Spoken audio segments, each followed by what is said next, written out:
Welcome back to the Lift Free and Diet Hard podcast. I'm your host, Andrew Coates. Join me along with industry leaders and friends on a quest to get more people through the gym door and eating and living healthier. Join me where evidence meets empathy while rejecting fitness industry fads and extremism. Let's begin. Chris Duffin, the mad scientist, founder of numerous fitness companies. You still have Barefoot. You have Build Fast supplement company. And you're the author of a great book called The Eagle and the Dragon. We may reference some of that today. And you have an MBA and an engineering degree, which is one of my most fascinating combinations in the world of fitness. And yeah, I guess that's not your norm in the fitness realm, right? No.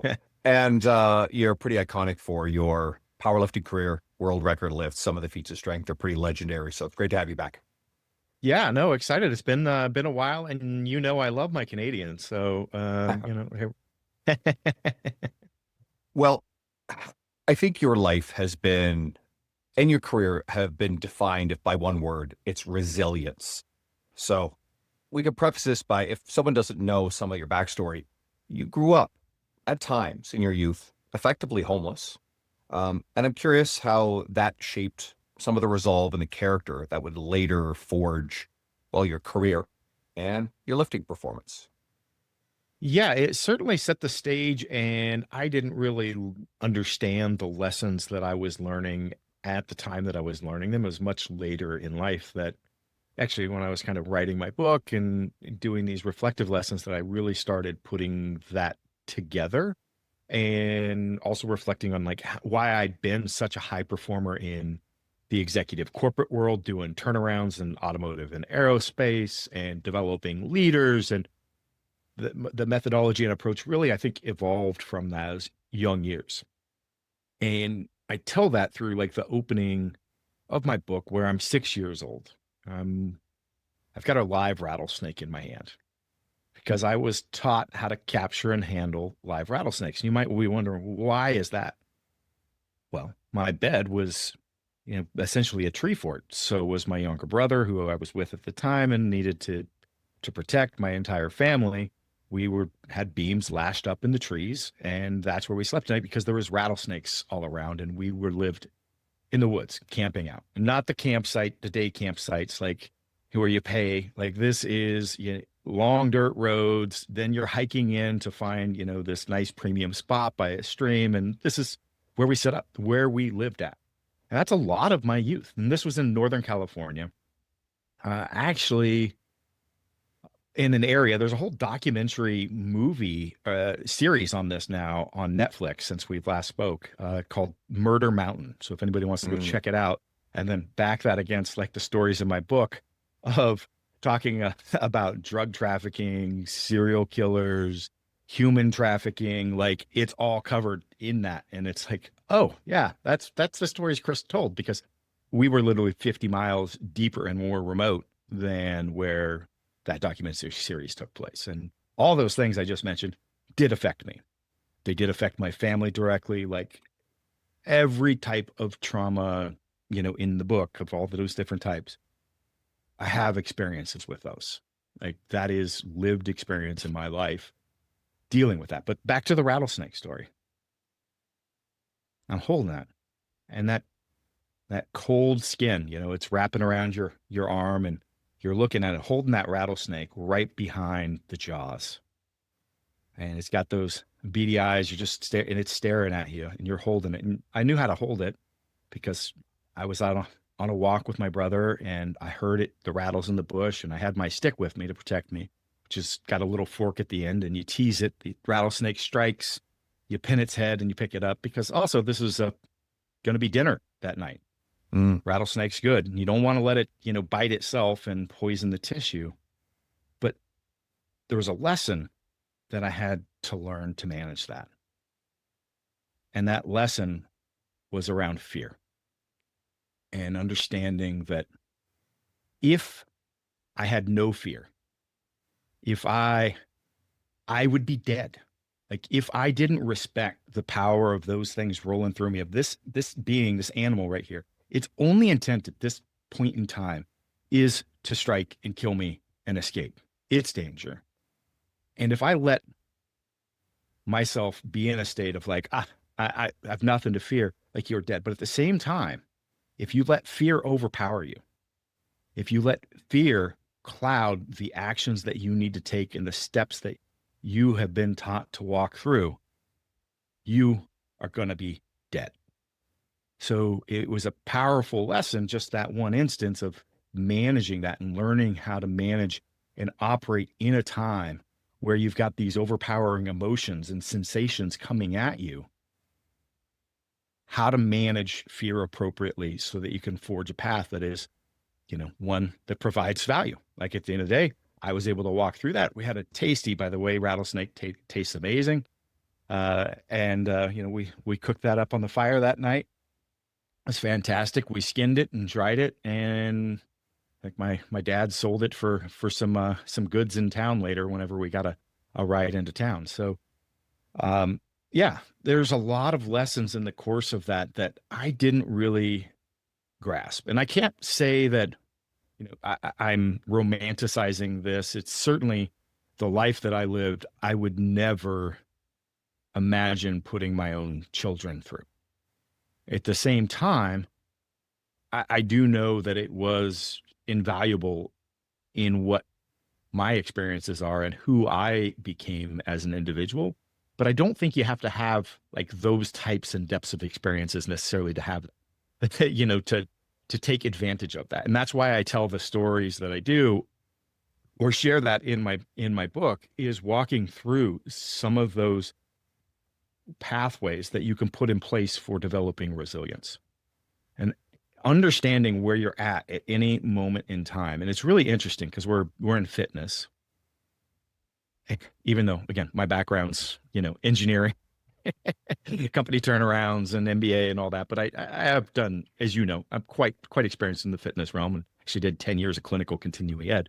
But if we overlay the human development cycle, the said principle, it looks like a square root symbol, right? We've got, we've got some imposed stress. So your body, dips down, we bounce back out of that, come up to a higher point. And, it's life, your training cycle is a series of these ups and down little waves of square roots stacked. And over a cycle, you get stronger. Like if you take that dip too deep, you may not rebound as hard, but there's no time that we can't use some level of what has happened to us to be able to become stronger. And there's times that people don't take advantage of that. Like it's a natural course of life. I've found observing that people get through these biological drivers of pushing yourself into the stress, the unknown, and it's graduating and moving out from your parents, getting on your own, finding that other person, that hot number at the table in the bar, that you walk over and have a conversation with. All of these, starting, taking that a step further, having kids, like we get through this course of life. And then you see so many people like quit making that step, that leap. And I call that your precipice. So this cycle, I call this the 6 P's. There's the precipice, the plunge, the pit, the pole as you're pulling out, the plateau, the peak, and then the plateau. And it's also It sounds like the hero's journey formula that most movies, like your Star Wars. It is, because it is the essence of life, right? At the end of the day, what we're talking about is being able to push against, something else, that resistance, that resilience, like that is the essence of life at the end of the day. Not to get, it's not ethereal. Like this is what's forcing that tree to grow its roots deep into the ground. It's making the bark grow stiff. If that doesn't happen, that tree's just going to grow to a certain height and fall over because it's going to be shallow. It's not going to be, whether the elements aren't beating against it, that's not going to happen. I can give a tangible example of just what you said, but it's a great metaphor too. I can't remember exactly, but there was this biodome project where they put a bunch of people in. Yep. And so I think that was in the 60s and 70s, and they couldn't figure out, like for a long time, like why do the trees in the biodome get to a certain height and they just fall over? That is the essence of life. In my gym, I had this And little let's explain bush. it, because there was no wind. There was no Yes. stress on the trees. So therefore they weren't developing this resilience based on that type of stressor. And then they just continue to grow without that stress, and they eventually collapsed under their own weight. Yeah. So the roots, there was that wind buffeting against, making that tree sway around and challenging its life, made it resilient and allowed it to grow big and strong safely. Without that, it reaches a certain point and dies, right? And we see this in life too. Like, so back to the, it's our nature to try to find comfort.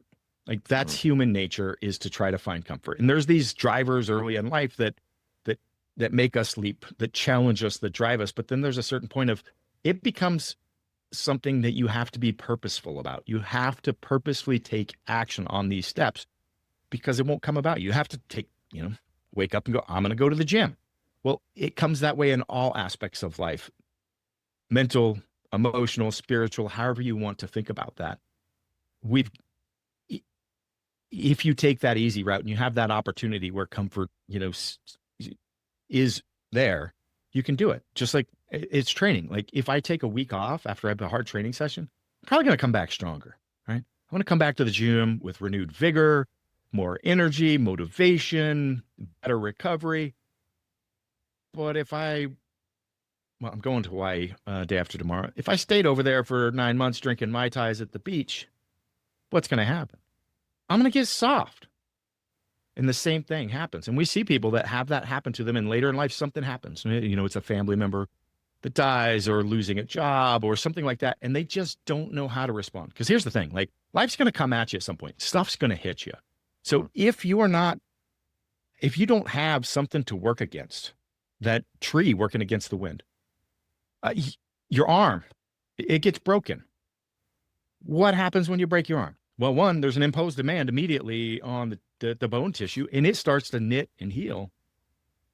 But the other side of that is, you put it in a cast, and immediately the muscles start to atrophy if you don't have anything there. And that's the problem. If you're following this cycle instead of doing those challenges, you're going like this. And I'm not suggesting you burn, like, this sounds, oh my God, I'm telling this and I'm just feeling like I'm telling this same hustle, porn grind, like, stuff that people put out there, just like burn the candle on both ends and take every challenge you can. And no. Let's back that up a little bit. Okay. You need to be purposeful and have intent with that. And you need to be specific about choosing the challenges. So thinking about life in both micro and macro cycles of this, like, 6 P's framework, or said principle, however you want to look at it. Like, and when those opportunities present themselves to you, it could be a micro pit. Like, hey, I want to be a business owner. Well, if I can't have a hard conversation, it's going to be a problem, right? So if I can't negotiate, if I can't, I want to be a public speaker. You've gone down this route yourself. Like, you're going to have those micro opportunities of, like, you know what, there's a chance here to have, like I said, that hard conversation with a boss, a coworker, whatever. And you don't want to. I mean, your gut just twists up and it tells you, avoid this situation. Like, but that's your signal, because that means it's something that you're afraid of. That is that snake in your hand, or the potential snake of that. It's in the bush at this point. And it's like, what am I doing about this? And I'm not saying you chase every freaking thing that comes, but if that is aligned with where you want to go and how you want to live, you go pick it up. Because the next time when you're in a major cycle of life that's going to need those skills, you have developed those skills, and now you can take and ramp on a bigger training cycle, because I've been doing some practice. I've been getting the reps in, and now I can go take that on. But now the question becomes, so one is, how do I recognize these precipice moments? How do I recognize when to take that step? And some of those are going to be big ones. It's like, Chris, I came to you and we had this conversation, and I took the step. I went out and started my own business, and guess what? It failed, man. You're wrong. I'm like, was I? I didn't say you were going to be successful, right? Not all, it doesn't always work out that way. We can't guarantee success, but at the same time, what did you learn in that process, and what did you need to learn for the future and the next steps that come with that, right? So just it doesn't mean that like, hey, I went back to school, I took another job, I did whatever it was, like, doesn't necessarily mean that is going to be success, but the path and the learning that goes on that is successful. So recognizing those moments, recognizing that twist in that gut, and those signals that tell you, I need to step into this right now. This is not a runaway signal. This is the turn into it signal, but I don't take every turn into it signal, because once you've taken, how do we identify that? We take that step and we're in the plunge. Not in the pit yet. Let's take one of these bigger moments. A micro one may not be it. There may be, like I said, you step into a hard conversation and you're in the middle of it and you're like, fuck. Sorry, hope it's not a clean podcast. Oh, you're good. What am I doing? Oh my God. How do I get out? Like, I shouldn't have done this. I should have put it off, waited till this moment went away. It would have gone away. Well, it never gets away.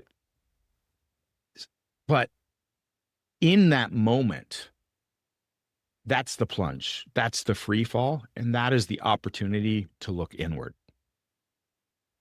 You could consider it, if you're spiritual, consider it praying. If you're, California spiritual, you would consider it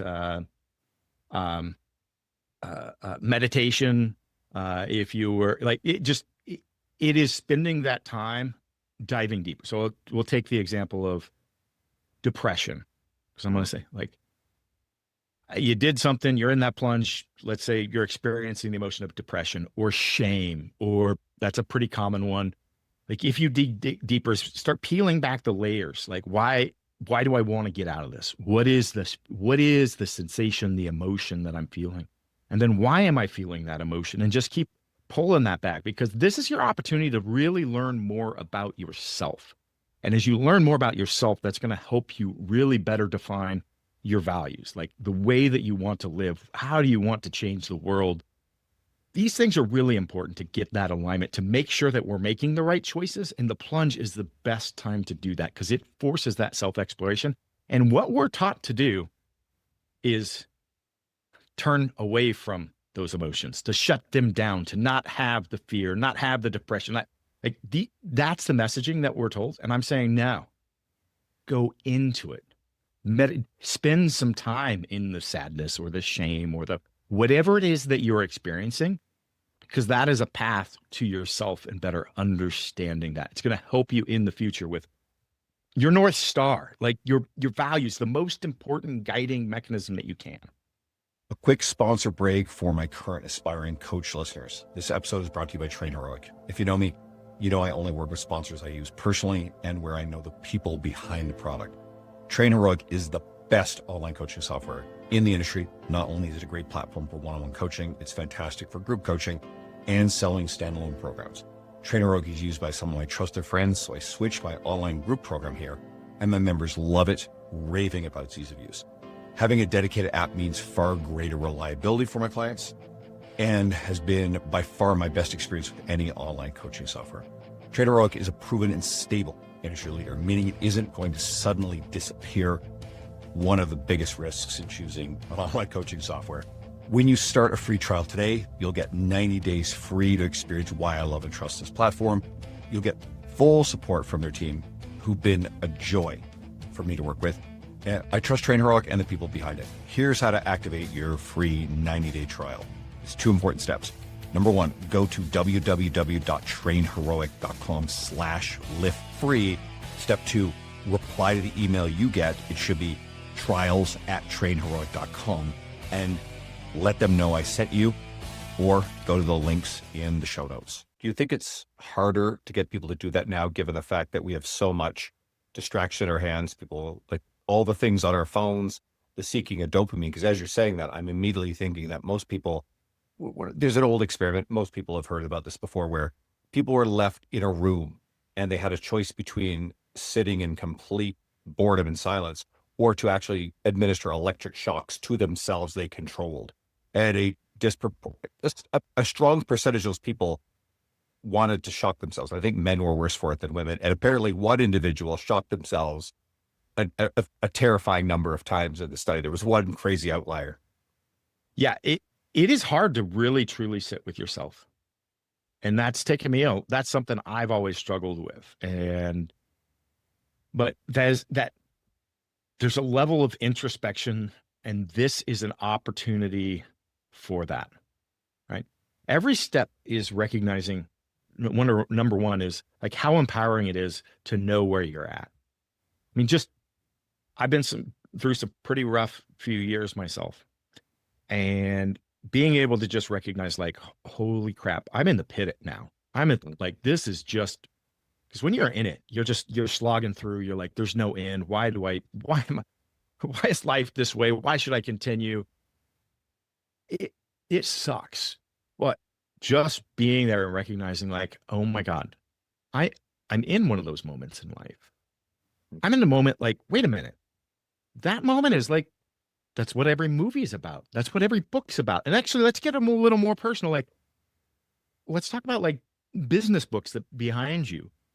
One I like to reference is Phil Knight's Shoe Dog, because I'm here in Portland, Nike Central. But it's the same story that's almost in any organization that you're a part of too. Ask around and they'll tell you about the glory days if they've been around for a while. You should have been here when. And every one of those business books tells you the glory days. It's literally what the world is written of, is being in those pit moments. And they're oh, it's so amazing in this period of time. You should have been there. But that time, you go back. You take a little time machine, and this is horrible. I should find a new job. I should go somewhere different. I can't wait till we're over here. Everything's going to be better. And now you fast forward 15 or 20 years, and those same people are going, oh, new people coming in. You should have been there. To write books about it. These are the action book moments life is made of. These are the things that you're going to be so damn proud of when, let's say, you're on your deathbed or you're telling your kids stories to your grandkids. Like, this is what you remember. And this is, like I said, going to be the most powerful things in your life when you think about, when I get to the other side of this, I'm going to be so damn proud of myself for overcoming this and walking through this. And so, just like I said, acknowledging that you're in the moment allows you to purposefully flip the switch in your head and go, let me celebrate. Let me celebrate that I have the opportunity right now to create one of those storybook moments in my own life. And then the last one, we're fitness. So this is ACL. All right. Acknowledge, celebrate, and leverage, because now it's going to bring about your best effort because you care. And this is a proven process. I didn't know when I kind of walked through this myself, but later, I think it was Andrew Huberman was interviewing one of another neuroscientist there at Stanford, and they were walking through a 3-step issue for process for dealing with trauma and things like that, and it was like literally same verbiage, different process. And yeah, anyway. Well, there's something that I'm hearing in this, and I want to put it in words that will resonate with me. I think I remember dark times in life. I do remember that. And you always feel like, well, this is it. This is terrible. It'll always feel this way. And it doesn't. So there's your pit right there. And what you're saying, as I understand it, is A, you trust that it's part of a journey, and B, is as intentionally as you possibly can, lean into choices and behaviors that will lead you back out of there. But knowing, and I think everybody that I've known who's been through enough of this, myself included, and it's funny when you talk to someone younger who hasn't experienced a lot of this, you develop a better trust that this bad place is transient and there will be better days. And I think there's inherently survivorship bias in all of the success stories. We know that, right? And to your point, and if anybody knows, your course and path, there have been peaks, and then all of a sudden, whoop, here came another pit again, right? You think you're at the top of the mountain, and all of a sudden there's some sort of, maybe it's a catastrophe, or there's certainly further challenges. So, talk further on any of that. Absolutely. And the confidence of having been in those moments and walked through them, the confidence of having failed repeatedly and then kept going at it and figuring out other ways, gives you the practice of being, it's okay. It's okay that I'm stepping into this. It's okay that I may fail. It's okay it gives you the practice of the reps of living with that fear. And that's something I certainly had in my upbringing. So, to get back to that, I kind of shortcutted and went right into, usable stuff. But yeah, I grew up half my life by the time I graduated high school, being homeless in some fashion or another, dealt with all sorts of things. Like I said, murderers, serial killer tracking my mother, human trafficking that affected the family. Mom got us back, like crazy stuff. Things fall apart. I put myself through college on an academic scholarship. And while I was in the middle of that, things fell apart at home. And I ended up taking custody of my 3 younger sisters. And I started raising all of them through their teenage years while I pursued a dual engineering degree, working full time, chasing my MBA, again, while I was in the executive realm, and just kind of growing that up and getting them off on their own and chasing that life. And it was hard. There's a lot of stuff that I just innumerable failures and paths, and just building that confidence in myself that I don't have to be the smartest. I don't have to be if I just I know that I can figure out a way and a path. And I truly believe that I can accomplish anything that I really want to if I set my path on it. And that's given me a lot of confidence. I mean, just like a year ago, well, actually, we'll take it back. Like I walked away.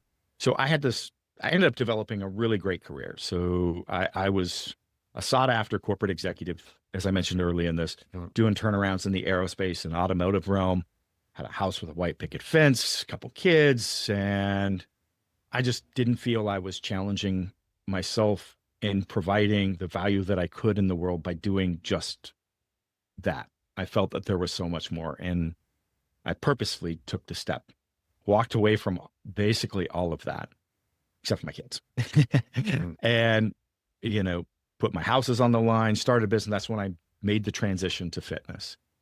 I ended up being a good move for me. And that's where I've been for the last 10 plus years now. Created a brand that penetrated sports performance faster than any other brand in history, unique patents and awards and all sorts of stuff, right? And it lifted some weights in that time too. But I ended up with this company that had, 3 different investors that were all billionaires. One of them was predatory.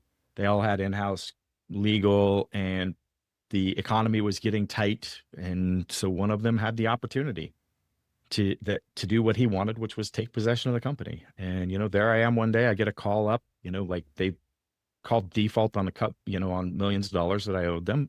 Not that it wasn't getting paid, but it was defaults on covenant. Anyway, it was an opportunity. And, it got taken from me. Like I'm just sitting there. I got hired by them again, by this entity. Now I'm millions of dollars in debt, but I've got a job, and I start refreshing, and doing patents for them. So I get all those done, load them into the corporate drives on a Saturday. And on Monday morning, I get a call from the corporate lawyer going, "You don't have a job anymore."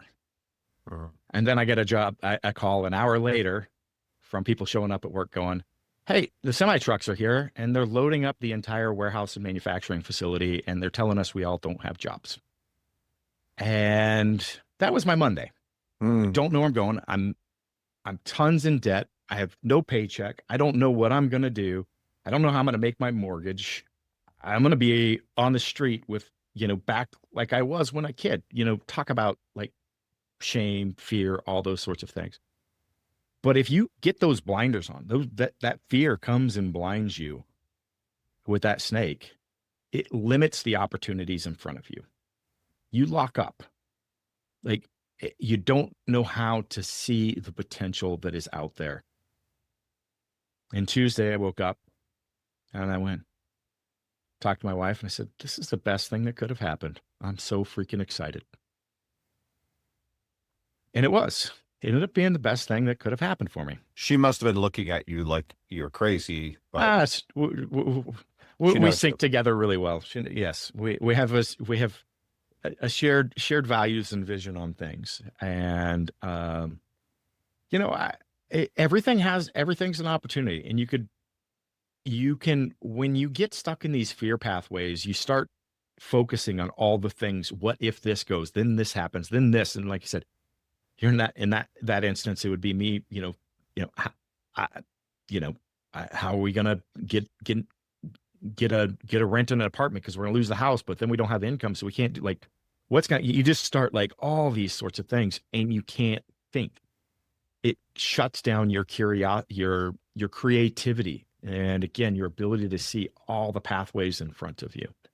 And so you need to recognize that fear again and respect it, but you've got to be able to take the blinders off and realize the potential, right? I was, for the last 20 years, developing a large framework on how to optimize the performance of the human. And what I had done with that company was mechanistic pathways into that, but there was so many others that I was involved with. You've been around this sport for a long time. There's a lot of people that have been around and knew that I was involved in a lot of other things that I consulted on, that people would reach out to me because I have so much experience and how to put those pieces together. But I couldn't talk about those things. In fact, I couldn't even like post memes online because the investors would be like, that one's like not appropriate and this and that, it's like, so I had all these limitations, and that was freed and stripped, and it allowed me to actually dive into some things that I'm very passionate about and expand my scope. And that's what excited me. And I don't know what it is for you and whatever those situations are when they present yourself, but the ability to be able to see those is what I'm talking about here. Just a quick note. I mean, I've had an interesting, career as a fitness professional. I mean, I started at 32, so I used to own a nightclub, and anybody who's a longtime listener knows that. My family's still in the bar business. And, my venture into the nightclub was, there's wild times, there's lots of partying, lots of coming out of there when the sun's coming up and everything that came with it. And that was a life that wasn't sustainable. And that was both not a successful business venture in the grand scheme of things when I eventually exited it, but also it wasn't a successful place to be in life. And that necessitated traveling across the country to kind of reset, for opportunity. And that meant putting my head down in a job at a casino, right? And that had its ups and downs too, but that wasn't the long view. But it brought me back around to something I loved anyway, which is fitness. And then there were doors. So the second part of this, and I think the most important one, is to start the career. I was granted an opportunity. And at first I hesitated, but then I said, I'm going to lead into this because it was the unknown. Then much later on in the career, a friend wanted to start this podcast 8 years ago, my old co-host, Dean Guido, great friend of mine to this day. Sure. Okay. Let's lead into something, but let's go and aggressively seek out the skills I need to do this. I was interested in writing for my website. And then not long after, I got an invitation to write for T Nation. And that went on to be all sorts of other publications, including writing for you. And again, it was, okay, rapid skill acquisition. You reference the books behind my shoulder for the people on audio. One of those shelves is entirely books on writing, which I've studied for years. And then there was an invitation. It's like, before that, there was, let's play around with social media to complement everything else. And so started consistently applying it. Everything with this is consistently showing up over a long time scale and getting better and better and better at it. And then eventually there was an invitation to go publicly speak, which you also referenced. And initially I hesitated, but I said, okay. And I rapidly dove into developing all those skills as well, even though at every step of each one of these things was in its own way scary. But I think it's that sweet spot, and you dance around it, but maybe never quite said it explicitly. There's a sweet spot of how much fear and how much stress and how much challenge should be present in anything you're leaning into. Too much, too broad a gap to be able to literally cross. And that's a recipe for failure, but not enough also doesn't work either. And then that led to an explosion in the opportunities to publicly speak, and all those things sort of cast, merge together to be this forward-facing brand side of the career. At the end of the day, the coaching the person in front of me is still the best part, the foundation of it all. But every juncture, I'm presented with an opportunity. And I think either a lot of people turn those opportunities down because they're afraid of them, or two, I think a lot of people actually proactively try to skip steps along the way chasing some of these opportunities. I don't know if you want to comment on that side. Yeah, I mean, there's a certain point of like, it needs to be, when we talk about it, like there's a chasm in front of you, Mm. and you don't know all the things that you don't know in front of you, all that you have to learn. And there's just a willingness and ability to be able to take that step off that ledge into that space. One, because you can see the other side. You can see that peak, that place that you want to be, and you're visualizing that, and that that the gain of that moment or being in that place is so much better than the pain of where you're at. And there's a certain piece of like creating those things for yourself, focusing on like what that pain is and what that gain is, in balancing those so that it creates the motivation, the effort for you, the impetus for you to take that step. And this is actually exactly the process that you not only do on an individual level, but on a organization level to implement change. This is how I did the process of the turnaround stuff that I did. Change is always, if people want to focus on all these org strategy changes and, there's tons of, process improvement, all these things that are going to make a difference. But at the end of the day, change is personal. And you've got to be able to articulate that, what that picture looks like, and create the vision and picture for that and paint every person into that. And again, that pain of that moment, while respecting, like in an organization, respecting the past, that is how you create that momentum to take that walk into that unknown, and the work that needs to be done to travel through that pit. And yeah, there's a delicate balance of, if it's too far of a chasm to path, like that's going to create issues. But if it's not, it's also not enough to create the change that's needed. Like you have to have a level of this unknown to grow, to be able to walk through that many times. But maybe you need some micro moments of that to develop the skill set, because right now that chasm that you're looking at is so big. So you need to go, again, create some micro opportunities of that and not tackle that bigger thing yet. But there's always a point of like, you're never ready. For anybody that's had kids, you're never ready for that. You're never, like these steps, like you're never ready for those things. You never can be prepared to a point of like, you've just got to get in and do it and experience it. What about the person who is defined by you described the pain, the being in the bad place, person who builds their identity around that? And I mean, we're talking about victim mindset here.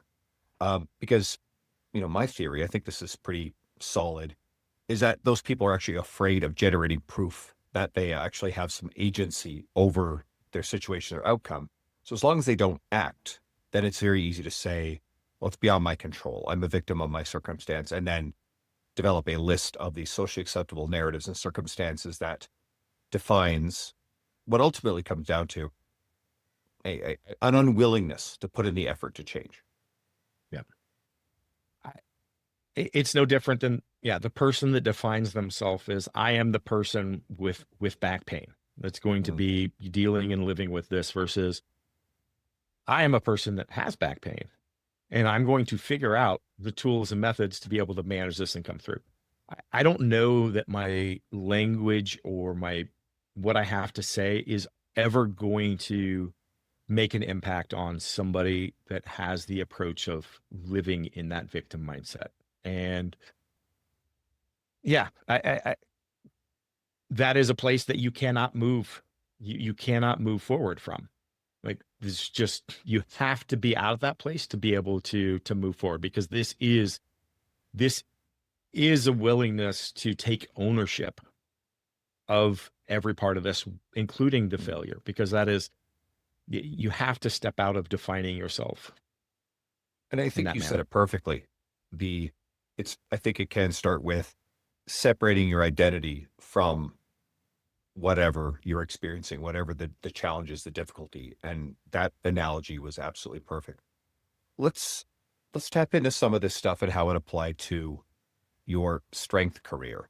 And I suppose I could start with a throwaway question is what was harder, the business, the business ups and downs, or the pursuit of, you ultimately deadlifted and squatted 1,000 pounds each. And I believe you did both for 3 reps. That's correct. And that was the defined That goal. that was, yep. Okay. So yeah, which was harder? And then you can take that wherever you want to go. So doing the lifts themselves was by any means of the standards not hard. Okay. Now, the training process to get there, that's another story, right? And yeah, I was definitely pushing the limits of what human capability is when I did that. And so uh yeah, it was an interesting experience to say the least. And some of the things that I did, I don't think that they're really possible. And I say that having done them, but I'm like, I just don't know how I did that and how I actually was able to pull some of the feats of strength off in the course of that. But it certainly doesn't pale to the hardships of life. Like And life is life is hard, and I've certainly, I don't know whether it's by accident or choice, but I have lived that my entire life. So even getting into adulthood, I've, maybe because I push those limits and live on the edge of that, I've been in the position to still have some of those major things hit me as an adult that have challenged me at that level. Like, is part of it perhaps you could look back at the circumstances you survived, and growing up, that the next task, whatever it was, in the pursuit of these goals in front of you is, this is not a big deal compared to what I've already endured.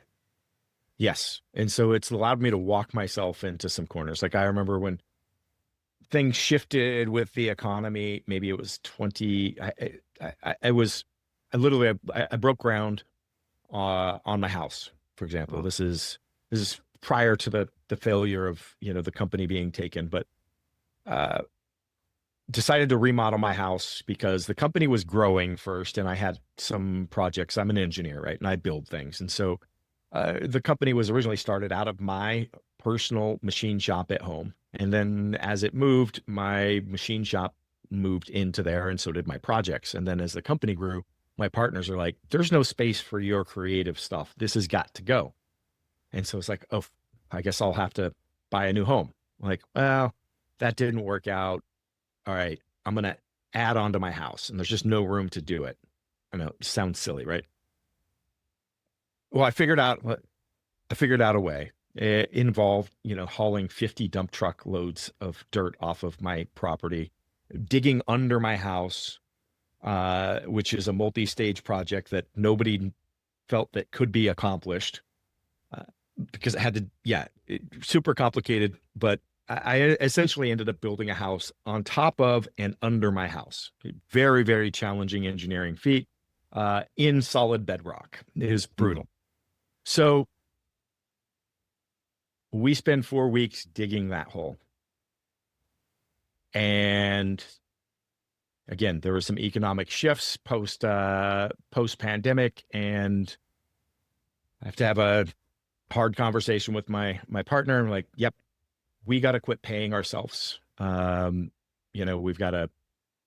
So I'm like, my salary goes to zero. And I've got a 50 dump truck hole in my property, making my house completely unlivable, or sorry, unfinanceable, unsellable. What do I do and where do I go? I don't have income, and I have to have confidence at some point that I'm going to. And so I just kept going. And I just do this because I know I'm going to figure out a way. And the wise thing would be to try to figure out like not doing that. So like let's stop before we like dig under the home and actually make this house like, all right, if we fail and can't make the payments, like I'm in a big, big trouble because I've got this giant house and property that is literally worth nothing, that I've got all this debt on.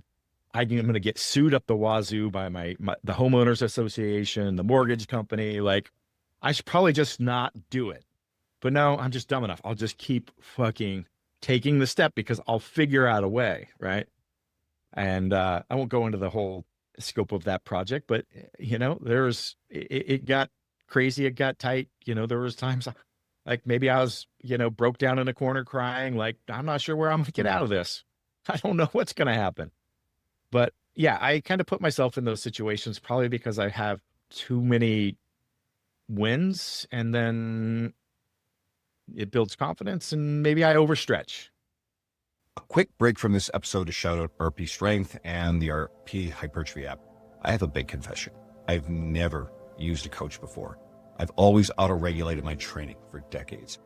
But I've known Dr. Mike Isertel and Nick Shaw, the founders of RP, for years, and I'll get behind anything they create, including years of reading their books, consuming their media, attending their seminars, and having them as guests on the show. And I've been using the RP Hypertrophy app now for several months. And several things have happened. It forced me to make smaller and more gradual but better increases in weight volume across time, like putting 5-pound plates on each side of a leg press. Like, who does that? Never before. Only 45s. It cut out the junk volume. It made my workouts faster and more efficient. I show up with a plan. I didn't have to think about what to do. I feel more accountable having a log my progress. And I don't skip things because I don't feel like it. If hiring a one-on-one coach isn't for you, using the RP Hypertrophy app is the next best thing to manage your gains and to take the guesswork out of your program.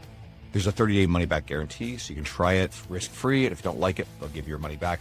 And I've also got you a $50 US dollar discount, so go to rpstrength.com/coats and use the code COATSRP, or go to the link below in the show notes.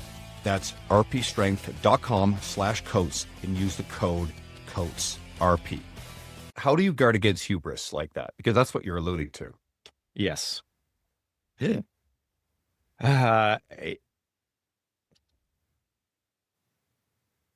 Yeah. Good question. How do you? Because I've gotten myself in that, and you get knocked down, and you've got to have some humility and with yourself. Like, I don't know that I can articulate a good response on that, because it's You don't have to, and perhaps it's best almost left rhetorical for each person to at least make sure that it enters your conscience as you gain a great deal of confidence from wins and thinking, well, I'm invincible. I think part of this too is not discounting the role that luck plays, both good and bad, in a lot of our outcomes. And I said survivorship bias early, and a big part of survivorship bias is the fact that a lot of things broke the right way. I think there's something to the surface area of luck of putting yourself out into environments, connecting with people, relationships, what have you, leaning into opportunities that if you scale the effort over time and developing skills, then these things tend to work out. But I still think there's, a lot of luck involved in all this stuff. Yeah, there certainly is. And just the luck for me of being born with probably a higher level of, resilience to start with. Right? That is something that people don't consider. It's always, some people can just walk into the gym, for example, and lift a lot more weights than somebody else. There's a baseline level of resilience. The simple human condition is everyone can layer that up over time, right? But out of the gate, I had probably more than the people around me, which is why it's not because I was better by any means. I just got lucky. And that's the reason I'm not dead in prison or living in the mountains in Northern California right now. Everybody else I grew up with, that is the case. Mostly dead and in prison, right? Because that level, they got hit with so much trauma and so much pit moments early in life. Like, you get so far down, you're not going to spring up and another one hits, right? If you've got a higher base level of resilience, you're probably going to be able to survive. And that's luck. That's fucking luck. I can't, that's not because I'm mentally stronger or anything like that. I probably had the higher baseline and everybody's a little bit different. But the important thing here is everyone can build it stronger. That's the beauty of resilience. I'll take this quickly somewhere. There are two books come to mind. And I think the lesson in this is everybody can endure more. Sometimes it's a story you tell yourself about the circumstance. I think if you haven't read, if anybody hasn't read Man's Search for Meaning by Viktor Frankl, if you're familiar, you know exactly what I mean. I mean, the human spirit can endure virtually anything. This is a man who survived, I believe, 4 different concentration camps during the Second World War. And his documentation of the broken human spirits, the people who survived. So go read it. It's dark stuff. Look at anybody that's, a centurion, like Hmm. they're still active. They're still working mentally. They're challenging themselves in some fashion or another to be able to get up to that age. Like there's something like you've got to have a reason and a meaning to just stay and challenge your mind and stay sharp. You got to work to some level. It might be working in your garden. I don't care. But like go spend some time and you will see this over and over again. If you want to retire early and do nothing, veg out, you're on a path, you're on a short path. It's all rooted in purpose. And then the second book that comes to mind, and even though I think explicitly it's a bit overrated, is David Goggins' You Can't Hurt Me. And the lesson, I mean, I think there's a lot of survivorship bias in there because a lot of the things he did to his body should have broke him. There's also some suggestion that maybe there's some embellishment in that book, but I mean, that's creative license, I suppose. But when I think about that book and I'm in the gym and training and thinking, oh, this is getting hard, it's heavy, I'm near failure, what have you. And I think about the human body and the human mind has deeper gears that you can tap into in tough moments. And I think that's one of the pieces of resilience to all this. Yeah. I would take some distinct, messaging around the Goggins piece. Like when I'm talking about the peak and then the plateau, you have to have the time for the self-care, for the recovery, to gather yourself and figure out those next steps. Like it is not just, you cannot have the just beat yourself into the ground over and over and over again. Like I think when I talk early and I mentioned that hustle porn or, motivation porn stuff out there, like people do love to hear that messaging, but it's not always the case. Just beating yourself up repeatedly isn't what I'm talking about. It's being very purposeful and intentful and also taking the time to do the reflection, the self-care, get on that next level. It's just don't spend too long there. People can definitely get more into some of the stuff. We don't have time to obviously dive into this, but you've been posting and talking a lot about peptides and recovery. I recently had Dr. Dwayne Jackson on. That was sort of a masterclass in peptides, but there's a lot of stuff on your social media there. So they can go there to follow you on Instagram at mad_scientist_Duffin if they want to follow you. Where else do you want to send people? Yeah, if you just type Chris Duffin into, Google or any of the social medias, you'll find me. But go to chrisduffin.com and there's links to everything that I do, ebooks, the podcasts, the peptide site, which is the Enhanced Executive. And I just had Dr. Dwayne Jackson on. He's, I think, the only person in the industry I know that's been involved with peptides longer than myself. I've been at it for over 20 years, actually. And man, we had a podcast that just was so amazing because I didn't aware how aligned some of our approaches and thought processes were. So we went deep and hard on that. So it was, that should be coming out really soon. What's the name of your podcast? For everybody.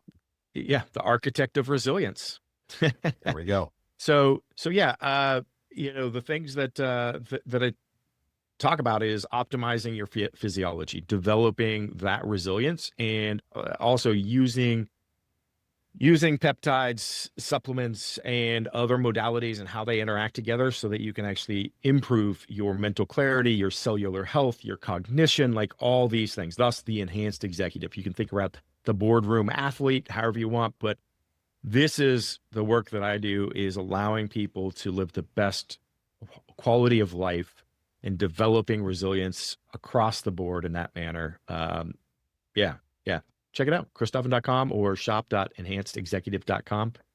You can find everything Chris Duffin related. And that's like muffin, but with a D, Duffin. Thanks, Chris. It's always a pleasure. Anybody listening, I want to hear from you guys. How have you been enjoying these episodes of late? I want to hear from you. Open invitation, message me on Instagram. I'll chat with you there. Thanks, Chris. All right. Have a good one.